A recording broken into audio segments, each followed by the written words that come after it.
બનાસકાંઠામાં પણ જુલાઈ જેવો જ વરસાદ રહેશે। 6 થી 10 ઓગસ્ટમાં દક્ષિણ ગુજરાતમાં ભારે વરસાદની આગાહી। ઓગસ્ટમાં ભારે વરસાદ થવાની શક્યતાઓ રહેશે, પણ વરાપ નીકળશે। 18 થી 20 ઓગસ્ટનું વરસાદી પાણી સારું ગણાશે। તો 23 ઓગસ્ટ પછી જ્યાં પર્વત આકારનો મેપ ચડે ત્યાં પડે। 3 સપ્ટેમ્બરમાં આસપાસ ભારે વરસાદ પડશે। સપ્ટેમ્બરમાં પણ વરસાદ પડશે। જુવાર, તલ જેવા પાકો માટે આ પાણી સારું રહેશે। ઓગસ્ટ માસમાં પણ 6 થી 10 ઓગસ્ટમાં વરસાદ થવાની શક્યતા રહેશે। ઓગસ્ટ માસમાં વરસાદ વચ્ચે વરાપ આવવાની શક્યતા રહેશે અને તારીખ 18 થી 20 ઓગસ્ટમાં પણ વરસાદ થવાની શક્યતા રહેશે। ઓગસ્ટના વરસાદનું પાણી સારું ગણાશે અને 23 ઓગસ્ટ પછી જ્યાં પર્વત આકારનો મેઘ ચડે ત્યાં મેઘ પડવાની શક્યતા રહેશે।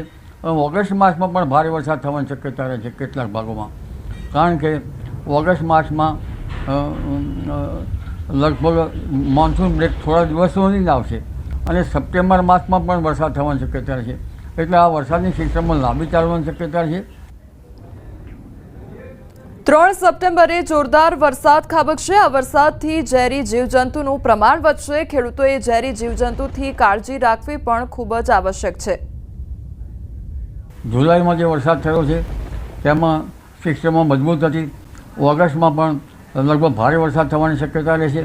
એટલે જુલાઈ જેવો ઓગસ્ટમાં વરસાદ થવાની શક્યતા રહેશે, પરંતુ 10 ઓગસ્ટની આસપાસ મોટા ફોરાનો વરસાદ થવાની શક્યતા રહેશે।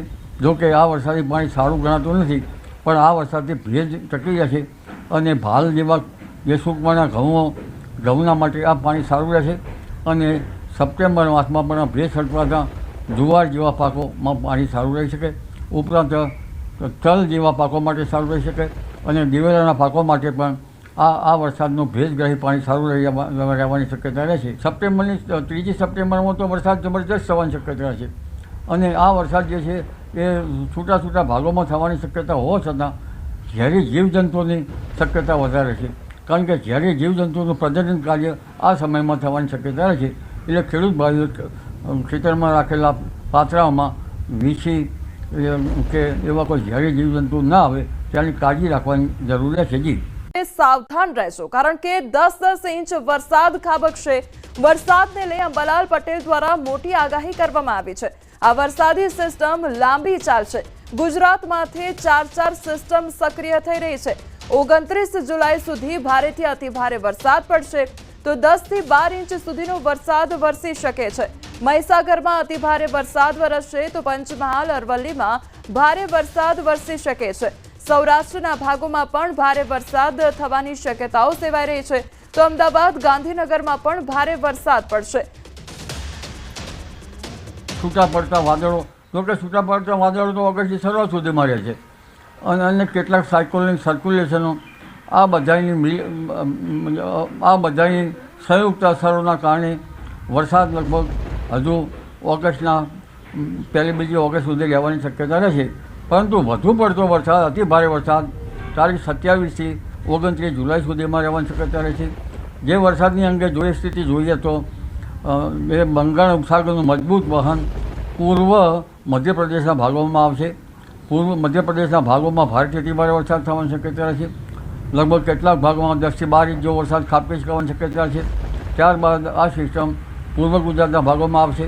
મહીસાગરના ભાગોમાં ભારેથી અતિભારે વરસાદ થવાની શક્યતા છે। ક્યારેક કોઈક 8 ઇંચ 10 ઇંચ જેવો વરસાદ થવાની શક્યતા છે અને આ અરવલ્લીના ભાગોમાં, હિંમતનગર, સાબરકાંઠાના ભાગોમાં પણ ભારે વરસાદ થવાની શક્યતા છે। અરવલ્લીના ભાગોમાં પણ લગભગ ભારે વરસાદ થઈ શકે છે અને ક્યારેક 6 ઇંચ કે તેથી વધુ થવાની શક્યતા છે। પંચમહાલના ભાગોમાં પણ ભારે વરસાદ થવાની શક્યતા છે। ઉપરાંત ઉત્તર ગુજરાતના ભાગોમાં પણ ભારે વરસાદ થવાની શક્યતા છે।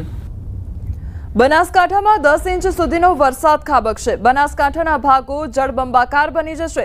30 જુલાઈ સુધી વરસાદનું પાણી સારું ગણાશે નહીં। પણ બનાસકાંઠાના ભાગોમાં ભારેથી અતિભારે વરસાદ થવાની શક્યતા રહેશે। દાંતીવાડાના ભાગોમાં પણ વરસાદ થશે અને લગભગ આશિયાળા વગેરે, ડીસા વગેરે, પાલનપુર વગેરે ભાગોમાં પણ વરસાદ થશે। પરંતુ બનાસકાંઠાના કેટલાક ભાગોમાં તો વરસાદ લગભગ 10 ઇંચ જેવું સુધી પહોંચી જવાની શક્યતા રહી શકશે લગભગ 2-3 દિવસમાં કે આવનારા 2 ઓગસ્ટ સુધીમાં। એટલે બનાસકાંઠાના ભાગોમાં જળબંબાકાર બની જવાની શક્યતા રહેશે।